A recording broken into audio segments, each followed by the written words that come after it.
우리 사도신경으로 신앙 고백하시겠습니다. 나는 전능하신 아버지 하나님 천지의 창조주를 믿습니다. 나는 그의 유일하신 아들 우리 주 예수 그리스도를 믿습니다. 그는 성령으로 잉태되어 동정녀 마리아에게서 나시고 본디오 빌라도에게 고난을 받아 십자가에 못 박혀 죽으시고 장사된 지 사흘 만에 죽은 자 가운데서 다시 살아나셨으며 하늘에 오르시어 전능하신 아버지 하나님 우편에 앉아 계시다가 거기로부터 살아있는 자와 죽은 자를 심판하러 오십니다. 나는 성령을 믿으며 거룩한 공교회와 성도의 교제와 죄를 용서받는 것과 몸의 부활과 영생을 믿습니다. 아멘. 우리 찬송가 400장 찬송 하나님께 드리겠습니다. 400장 찬송입니다.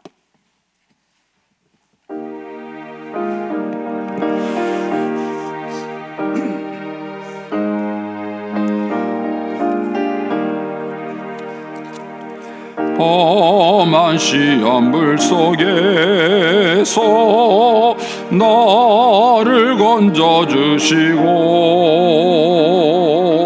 노한 풍랑 지나도록 나를 숨겨주소서. 주여 나를 돌보시사 고이 품어주시고 험한 풍파 지나도록 나를 숨겨주소서. 권세 능력 무한하사 모든 시험 이기고 풍랑까지 다스리는 주님 앞에 비오니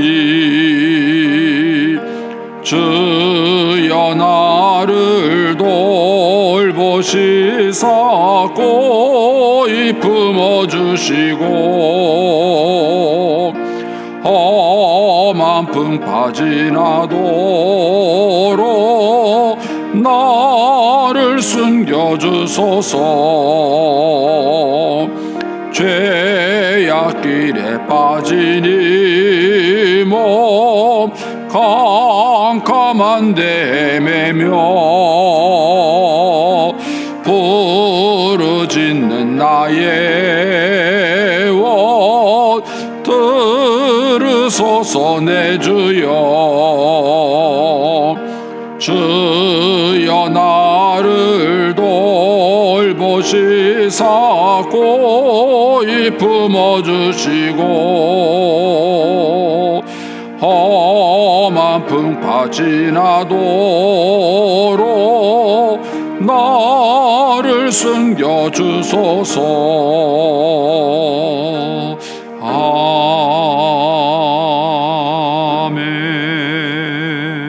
아멘.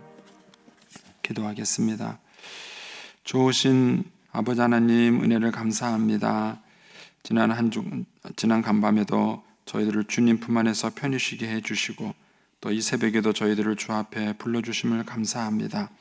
오늘도 저희들에게 새날 주시고 또 생명 주시고 건강 주셨는데 이 한날도 주님과 더불어 동행하게 하시고 주를 기쁘시게 하는 한날 되게 하여 주옵소서. 기도의 영을 부어주시며 저희들로 하여금 마땅히 간구할 것들로 기도할 수 있게 하여 주옵소서. 주님께 11조 예물과 또 성교 1000번째 예물을 올려드립니다. 하나님 아버지, 믿음으로 순종으로 감사로 드리는 예물을 주님께서 기뻐 받으시며 약속하신 하늘의 복과 땅의 복으로 충만하게 채워 주시옵소서. 주의 은혜로 종의 가정들을 형통케 해주시며 그 자녀들을 축복하여 주시옵소서. 예수님의 이름으로 축복하며 기도하옵나이다. 아멘. 오늘 아침 말씀은 욥기 3장 1절에서 10절까지 말씀입니다.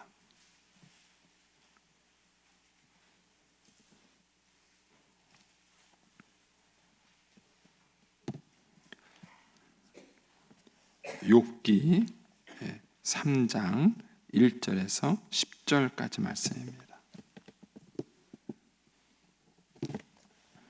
우리 같이 봉독하겠습니다.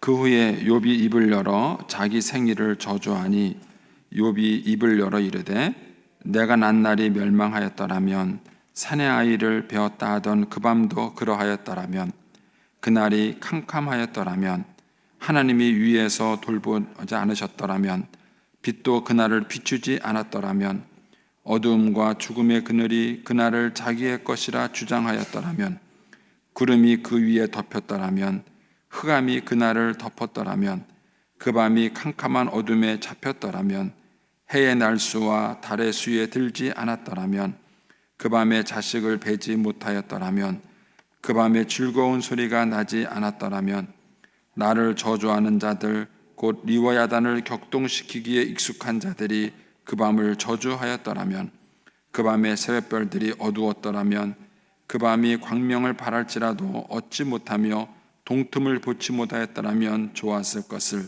이는 내 모태의 문을 닫지 아니하여 내 눈으로 환난을 보게 하였음이로구나. 아멘.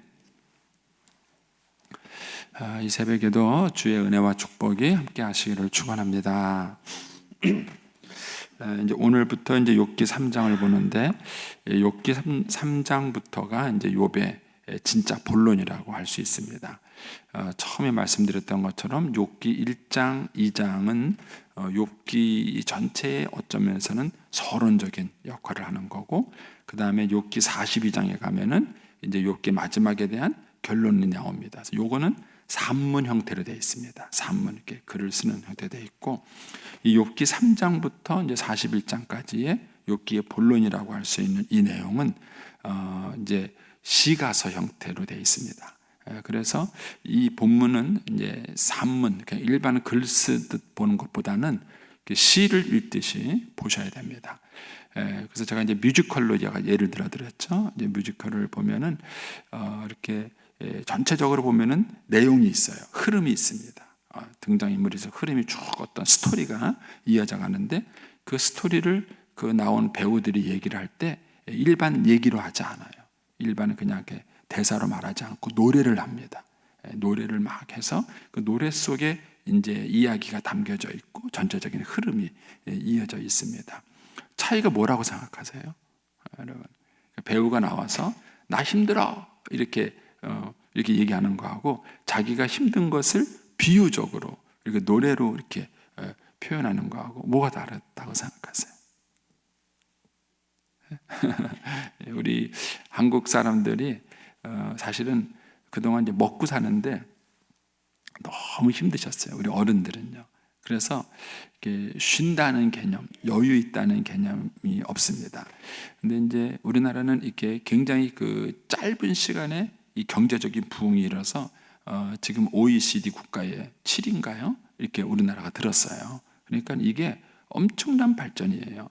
서양은 이제 이런 문명을 이뤄내기 위해서는 몇백 년이 걸린 겁니다. 그러다 보니까는 서양 사람들하고 우리나라 사람들의 차이 중에 하나가 뭐냐면은 문화예요, 문화 예술이에요. 우리나라는 막 먹고 살기 위해서 막 아등바등 살았다면은 서구 사람들은 이 서서히 발전됐기 때문에 그 문화 같은 것들이 밑뿌리부터 쫙 돼 있습니다. 그래서 오죽하면은 전쟁 중에도 음악회를 열겠어요. 여러분 2차 대전 뭐 이렇게 영화나 이렇게 보시면 알겠지만은 전쟁 중인데도 전쟁 중에 음악회를 열어요. 우리 같은 사람들은 상상을 하지 못해요. 우리나라 6.25 때 음악회 열렸나요? 뭐 죽느냐 사느냐 하는 이 판국에 무슨 그런 것이 있겠어요. 근데 그 사람들은 그 뭐랄까 이렇게 문화나 이런 예술들이 아주 생활화되어 있다 보니까는 그렇게 된 것이지요. 그러니까 우리나라 사람들은 이 문화 예술에 약해요. 약해서. 그래서 지금도 이제 예술 쪽에서 일하는 사람들이 뭐 몇몇 연예인이나 이런 사람들 아니면은 거의 다 먹고 살기가 힘들 정도예요. 왜냐하면 그만큼 소비자가 없기 때문에 그래요. 소비자가 없으니까는 이제 그쪽에서 일하는 사람들이 생활하는 게 어렵죠. 그만큼 우리나라 문화 예술이 적어요. 그러다 보니까는 이제 이런 부분들을 성경에서 이런 부분들을 만나면은 선뜻 이해하기가 쉽지 않은 부분인 것이죠. 그런데 이 뮤지컬하고 일반 드라마하고 다른 점이 있다면, 드라마는 내용을 이렇게 전달을 한다 그러면 이 뮤지컬은 내용도 내용을 전하지만 감성을 타치해 주는 거예요. 감성. 슬픔은 슬픔, 기쁨은 기쁨, 이런 어떤 감성 타치가 이루어집니다. 그래서 여러분들이 시편을 읽을 때도 그렇고 요 욥기 같은 거를 욥기 3장부터 읽는 것도 여러분들이 욥의 이 마음과 감정을 얼마나 여러분들이 느낄 수 있느냐가 이제 이 욥기를 이해할 수 있는 관건입니다. 그래서 오늘 욥기 3장 1절부터 10절은 이제 뭐 내일 묵상할 말씀도 마찬가지인데 이 욥기 3장 전체가 이제 욥이 고백하는 내용이에요. 내용인데 내용은 딱 하나예요. 자기가 태어난 날을 저주하는 거예요. 내가 안 태어났으면, 내가 태어나지 않고 죽었으면, 그거예요. 그 말 한마디를 이렇게 길게 했어요. 이렇게 길게 한 거예요. 그거를 표현을 또 바꾸고, 요렇게 바꾸고, 또 저렇게 바꾸고, 그런 거예요. 결국 내용은 하나예요. 우리가 이제 그 가수들이 노래를 부르는 거 보면은 그거잖아요. 나 너 사랑해. 그거 하나예요. 그런데 그 사랑한다는 말을 그냥 노랫말로 만들어가지고 막 가사로 막 그렇게 표현을 하잖아요. 그러니까는 이 욥기 같은 거를 읽을 때 중요한 것은 뭐냐면은 이 머리로 이해하시려 그러면 이 욥은 이렇게 이해가 안 되세요. 가슴으로 이걸 여러분들이 느끼셔야 돼요. 잘 되려고 그래요. 네. 자, 그런데 욥기 3장에 보면은 1절에 보세요. 그 후가 뭐죠? 그 욥이 시련을 당했어요. 그 세 명의 친구가 왔어요. 근데 세 명의 친구들도 와서 욥을 보니까 얼마나 욥의 상황이 비참한지 일주일 동안 말을 못했어요. 그냥 가만히 보고 같이 울었어요. 여기까지는 제가 볼 때는 욥의 친구들이 잘한 것 같아요. 근데 요 다음이 이제 문제죠. 여기까지는 욥의 친구들이 잘한 거예요. 욥이 어렵다는 얘기를 듣고 욥이 찾아와서 욥을 위로하기 위해서 찾아왔고, 그리고 그런 욥의 형편을 보고는 그냥 같이 눈물을 흘리면서 같이 울어줘요. 여기까지는 잘했어요. 근데 이제 요 뒤가 이제 문제죠.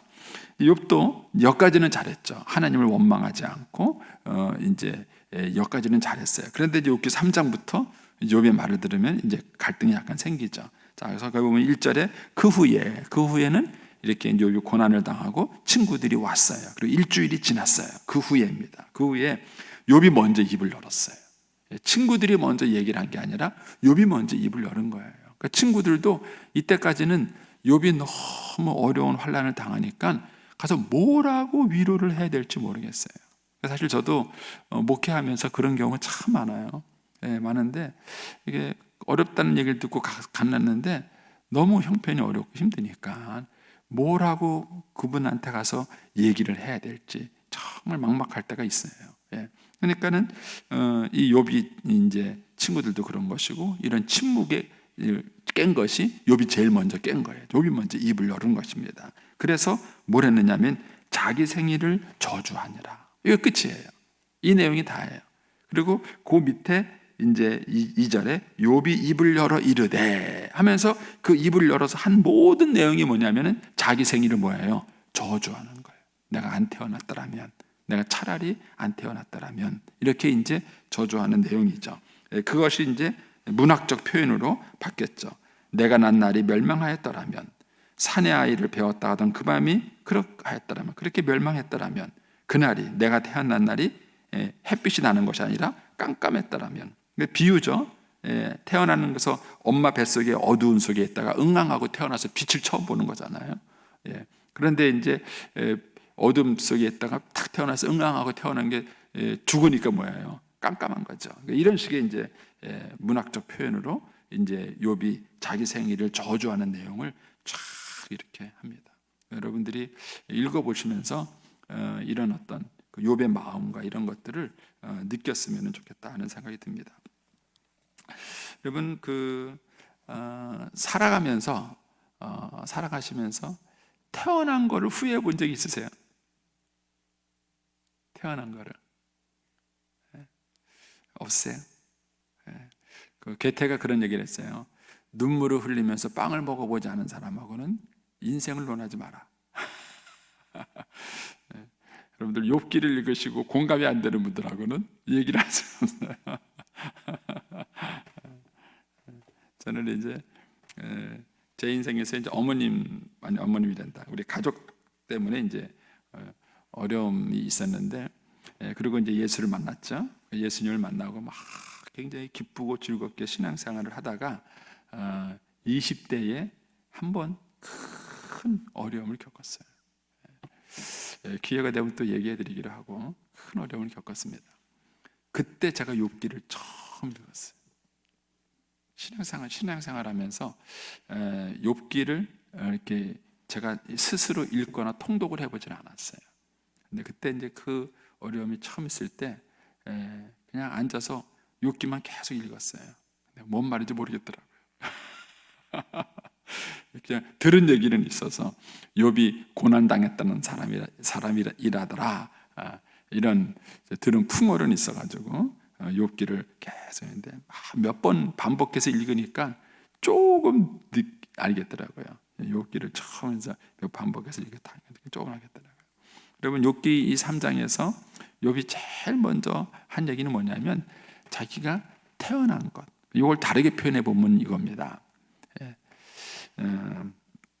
먼저 사는 것보다 죽는 게 낫다고 생각해 본 적 있으세요? 사는 것보다, 인생을 살다가 차라리 내가 죽는 게 낫지, 사는 게 고통스러운 적이 있으셨나요? 여러분들 그 마음을 아셔야 여러분들이 하나님을 정말 알 수 있어요. 그리고 우리가 교회에서 누군가를 이렇게 위로해 주고 또 격려해 주려고 한다 그러면 뭐 다 이런 아픔을 당한다면 또 문제겠죠 또. 근데 아픔을 아는 사람만이 다른 사람이에요. 애가 태어나면 다 기쁘죠. 애가 태어나면 다 기뻐요. 얼마나 이뻐요. 그렇죠? 그런데 애가 태어난 것이 저주스러운 적이 있나요? 그런 부모가 있어요. 누구냐면 장애아를 태어났을 때. 우리가 잘 아는 닉 부이치치 부모. 그분이 목사님이세요. 그리고 이제 닉 부이치치가 태어날 때부터 팔다리가 없이 태어났어요. 그 아이를 탁 태어났을 때 그 아이가 태어난 것이 기쁨이 아니었어요. 닉 부이치치 엄마는 자기가 엄마인데도 불구하고 그 아이를 한 달 동안 안지 않았대요. 한 달 동안 품에 안을 수가 없었대요. 생각해 보세요. 여성 여러분들이 아이를 낳고 난 다음에 제일 큰 기쁨이 뭐예요? 그 아이를 품에 안는 거예요. 그랬을 때 이런 아이가 얼마나 기쁘고 행복해요. 그런데 그렇게 태어난 그 아이를 품에 안을 수가 없었어요. 왜요? 너무 그 환경이 저주스러운 거예요. 저주스러운 거예요. 그런 고통을 여러분들이 이해할 수 있겠는가 하는 거예요. 그러니까는 욥은 사는 것보다 죽는 게 낫다, 지금 그렇게 얘기하는 거예요. 내가 사는 것보다 죽는 게 낫다, 이런 얘기를 하고 자기가 태어난 그 자체가 저주스러운 거예요. 저주스러운. 그러니까 어느 집에 한 아이가 장애아로 태어나면 그 장애아로 인해서 인생의 모든 것이 무너지는 거예요. 그 아이로 인해서 모든 것들이 매이게 되고 그런 거예요. 그때부터 삶의 모든 것들이 망가진다고 생각하는 거죠. 그러니까 이런 어떤 그런 고통 같은 것들. 그러니까 욥이 지금 그런 고통을 느끼고 있는 거예요. 내가 사는 것보다 죽는 게 낫다. 자, 성경에 보면 이런 욥과 같은 똑같은 고통을 노래한 사람이 있어요. 예레미야 20장 14절을 한번 찾아보시겠습니까? 예레미야 20장 14절을 한번 찾아보세요.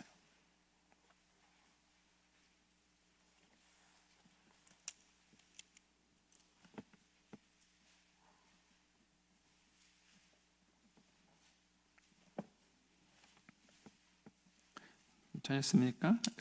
욥기 뒤쪽으로 가시면 예레미야 20장. 찾기 어려우신 분은 그냥 가만히 계셔요. 읽어드릴 테니까.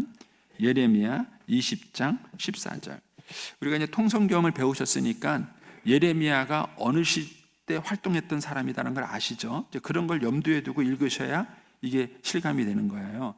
그러니까 예레미야가 어느 때 활동했습니까? 나라가 멸망할 때예요. 그리고 그 나라가 하나님의 심판을 받는 거예요. 그리고 예레미야가 열심히 그들에게 얘기를 해도 그들이 못 알아들어요. 이대로 망하면 안 된다는 것을 몇 번 얘기했는데 깨우치 못해. 결국 그 나라가 자기가 눈에 보는 앞에서 멸망하는 거예요. 그걸 지켜보는 그 예레미야의 심정. 그가 예레미야가 이제 20장 14절에 이런 얘기를 하죠. 내 생일이 저주를 받았다면, 나의 어머니가 나를 낳았던 날이 복이 없었다면, 나의 아버지에게 소식을 전하여 이르기를 당신이 득남하였다 하여 아버지를 즐겁게 하던 자가 저주를 받았다면, 그 사람은 여호와께서 무너뜨리고 후회하지 아니하실 성읍같이 되었다면, 그가 아침에 부르짖는 소리, 낮에는 떠드는 소리를 듣게 하였더라면 좋을 뻔하였나이다. 이는 그가 나를 태에서 죽이지 아니하셨으며 나의 어머니를 내 무덤이 되지 않게 하셨으며 그의 배가 부른 채로 항상 있지 않게 하신 까닭이로다.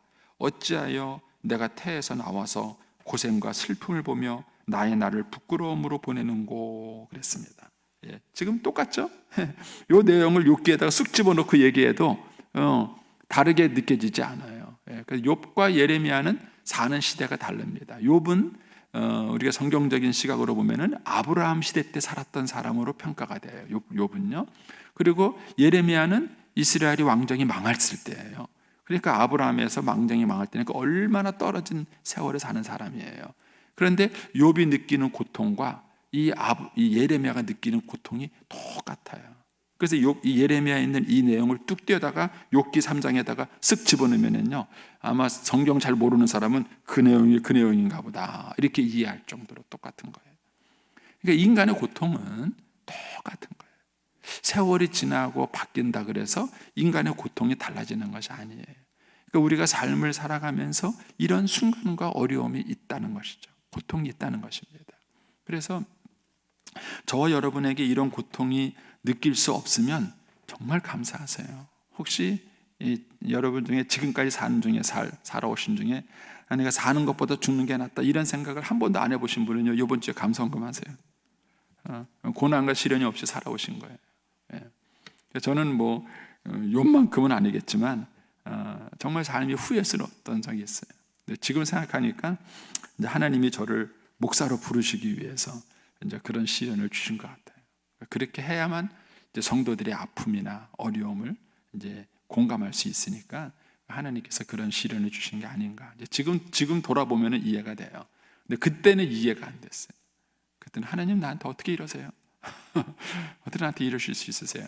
이런 이제 원망이 되는 거죠. 그러니까 우리가 사는 그 인생 속에는요, 사는 게 죽는 것보다 힘든 사람이 있어요. 너무 삶이 힘들고 어려워서 그런 사람이 있어요. 그럼 이랬을 때 욥이 어떻게 했느냐? 그 감정을 쏟아놨다는 거예요. 여러분, 요 욥기 3장에 있는 말과 욥기 1장 2장에서 욥이 재산을 잃어버리고 자녀를 잃어버려도 하나님을 원망하지 않았어요. 그러니까는 나중에 욥이 자기 몸이 병들잖아요. 그래도 하나님을 원망하지 않으니까 오죽 답답했으면은 아내가 옆에서 뭐라 그래요? 하나님 욕하고 죽어라. 너 이래도 너 하나님 믿을래? 그러면서 막 얘기를 했어요. 그래도 욥이 뭐예요? 그대는 어리석은 여자다. 그러면서도 하나님을 원망하지 않았어요. 그런 욥의 신앙과 지금 욥기 3장에 나오는 욥이 다른 욥입니까? 같은 욥이에요. 그러니까 욥기 1장 2장에 나왔던 욥과 욥기 3장에서 나와서 막 내가 사는 게 죽는 것보다 죽는 게 사는 것보다 낫겠다 막 이러면서 자기가 태어난 날을 후회하는 이 욥이 같은 욥이지 다른 욥이 아니에요. 근데 이걸 여러분들이 이해할 수 있으셔야 돼요. 그래서 우리는 신앙을 사다가 너무 극단으로 가요. 만약에 욥처럼 이렇게 원망하지 않는 사람은요, 그 마음에 이런 고통이나 원망이 만큼도 없는 줄 알아요. 그래서 하나님에 대해서 엄마 하나님이 살아계신 이놈 쉬기냐 어디 그런 소리 하냐고 막 이런 말. 여러분 그렇지 않아요. 하나님을 믿는데 고통스러운 얘기 할 수 있어요. 저도 이제 결혼 생활을 하면서 어려웠던 게 뭐냐 하면은 아내가 저희 어머님에 대해서 힘든 얘기는 막 얘기를 해요.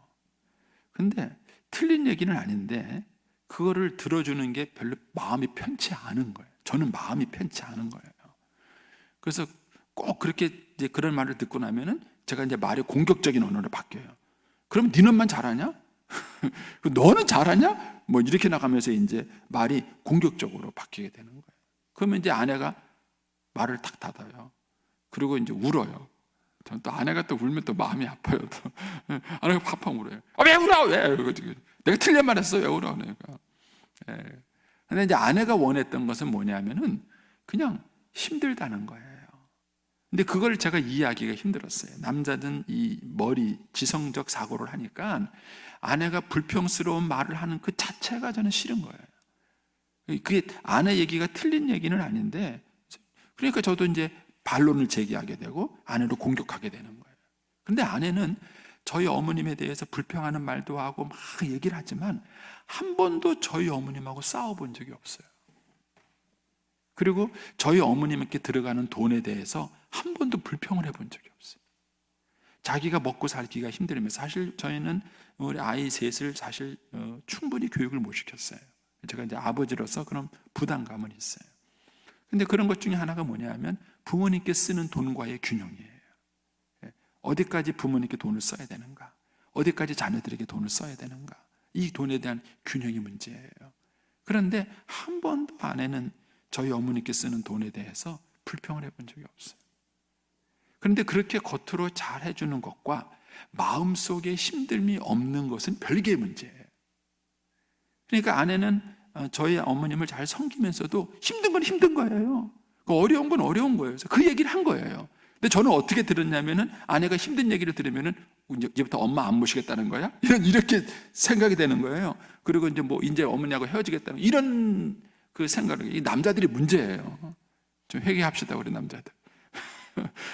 그거를 그냥 들어만 주면 되는데, 그래 힘들지 여보, 당신 많이 힘들 거야, 나도 이해가 돼, 이렇게 얘기를 받아주면 되는데, 그걸 받아주기보다는 뭐라고, 너는 정말 잘하는 거야, 이런 식으로 나가니까 내 아내는 마음에 또 상처를 받고 펑펑 울고 그래요. 저도 그런 시절이 많이 있었습니다. 근데 우리가 욥기를 읽으면서 느끼는 게 그거예요. 어떤 사람이 찾아와서 막 얘기를 해요. 정말 하나님이 살아계셔요? 하나님이 살아계시다면 어떻게 나한테 이러세요? 왜 내 기도는 응답하지 않으세요? 막 얘기하면 어디 믿음 없는 소리 하고 있느냐고, 회개하라고 말이야. 이렇게 되면은 그분이 인생이 뭔지를 모르시는 거예요. 그런 얘기를 들어줄, 그분이 하나님 안 믿겠다는 게 아니에요. 이 앞에서 말한 것처럼, 욥이 말한 것처럼 주신 자도 여호와시오, 취하신 자도 여호와시오, 우리가 하나님께 받았으니까 하나님 거다가 당연하겠냐, 이렇게 신앙을 고백했던 욥이지만 자기가 태어난 날을 저주하고 싶은 그 마음과 감정이 있다는 거예요. 따라서 우리가 신앙이 건강하려면 욥처럼 이 두 가지가 균형을 잡아야 신앙이 건강한 거예요. 우리가 구역 모임을 했을 때, 또 우리 남전도 여전도의 모임을 했을 때, 과연 그 모임 속에 와서 자기의 이런 감정을 토론할 수 있을까? 그리고 이런 감정을 얘기했을 때 과연 구역 식구들이 그 얘기를 들어줄 수 있을까? 그 사람을 비난하지 않고 정죄하지 않고 그 얘기를 들어줄 수 있을까? 그 욥이 하나님을 안 믿겠다는 게 아니에요. 하나님을 원망하는 게 아니에요. 그냥 자기가 너무 힘든 거예요. 지금 자기 형편이 너무 힘들고 어려워서 차라리 사는 것보다 죽는 게 낫겠다는 생각이 드는 거예요. 그러니까 그런 감정을 욥이 있는 그대로 표현한 것 뿐인데, 나중에 이 뒤에 가면은 친구들이 그거를 이해를 못하는 거예요. 그래서 여러분, 신앙이 좀 균형이 좀 있어야 됩니다. 그래서 예수 믿는 사람이 사람 같지 않다는 소리를 듣는 게 이것 때문에 그래요. 그런 인간적인 고통과 아픔을 얘기했을 때 그거를 좀 이렇게 그대로 들어줄 수 있고 받아줄 수 있어야 되는데, 그거를 아예 싹을 잘라버리는 거예요. 그런 얘기를 아예 못하도록 무시를 해버리는 거예요. 그러니까는 예수 믿지 않은 사람들이 봤을 때에 예수 믿는 저것들은 인간 같지도 않은 거예요. 니네는 슬픔도 없냐? 니네는 고통도 없냐? 니네는 좀 술 마시고 싶고 그런 적 없냐? 그런 거예요. 그런데 이제 예수 믿지 않은 사람들은 지들끼리 통하는 거예요. 술 한잔 탁 먹고 나면, 그래 인생이라는 게 이렇지, 사는 게 이러냐 막 그러면서 막 얘기하면 자기들끼리 막 공감이 되는 거예요. 근데 예수쟁이들하고는 하나도 안 통한대요, 그런 얘기가. 어떻게 된 거예요? 우리도 술 한잔 먹을까요? 여러분, 예수 믿는 사람들은 술 먹지 않고도 그런 얘기를 할 수 있어요. 술 먹지 않고도 그런 인생이 힘든 얘기, 어려운 얘기, 그런 얘기를 하면 그걸 들어줄 수 있고 받아줄 수 있고, 그렇다고 그가 하나님을 떠나겠다는 얘기도 아니고 그런 거예요. 그래서 우리가 신앙이 건강하려고 한다면은 이런 욥처럼 자기의 마음, 쉽게 말하면 자기의 감정을 얘기할 수 있고 표현할 수 있으셔야 돼요. 기도 중에라도 그걸 할 수 있어야 되고요. 특별히 사람과의 얘기 속에서 그걸 한 거예요. 욥이 지금 이 뒤에까지 쭉 읽어보면 알겠지만은 욥이 친구들한테 뭐 해달라는 거 아니에요. 뭐 나에게 돈 좀 줘, 그런 거 아니에요. 나 병원에 데려가줘, 그런 거 아니에요. 그냥 내 얘기만 들어줘도 되는 거예요. 그런데 욥의 친구들이 그 얘기를 들어주지를 못하는 거예요. 들어주지 못하는 거예요. 그래서 저와 여러분이 이런 어떤 인생을 살다 보면은 이런 시련의 순간이 있어요. 고통의 순간이 있어요. 사는 것보다 죽는 게 낫겠다, 이런 순간들이 있습니다. 근데 그런 순간이 있을 때 우리의 감정들을 있는 그대로 하나님 앞에 내놓으셔요. 그걸 하나님이 뭐라 그러지 않았어요. 또 믿는 사람들끼리 그런 얘기를 들어줄 수 있어야 돼요. 같이 들어줄 수 있고, 우에 같이 울어줄 수 있고, 뭐 어떤 특별한 해결책은 갖지 못하더라도 같이 기도해 줄 수는 있는 거예요. 그런 어떤 공감대를 먼저 갖는 것입니다. 욥이 지금 그 아픔을 지금 쫙 노래하고 있는 것입니다. 이 아픔을 쫙 노래하시죠. 한 군데 더 성경을 볼까요? 전도서 6장을 한번 보십시오. 전도서 6장.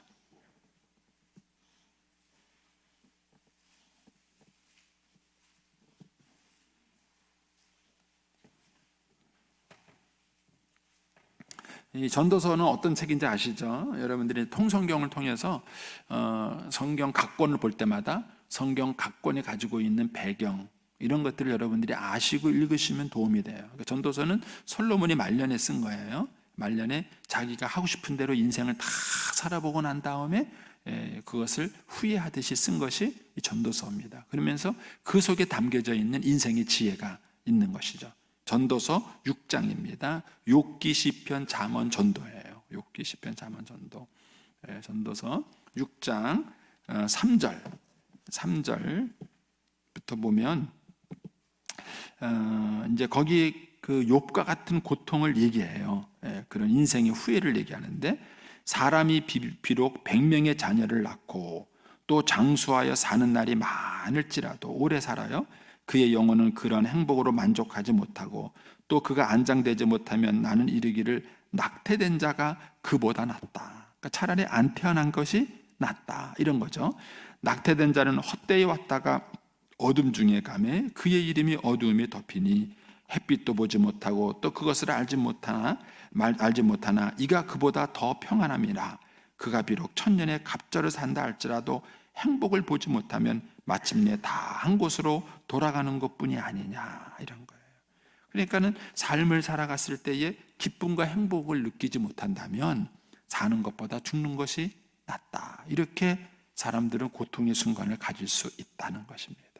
욥이 지금 그 고통을 노래하는 거예요.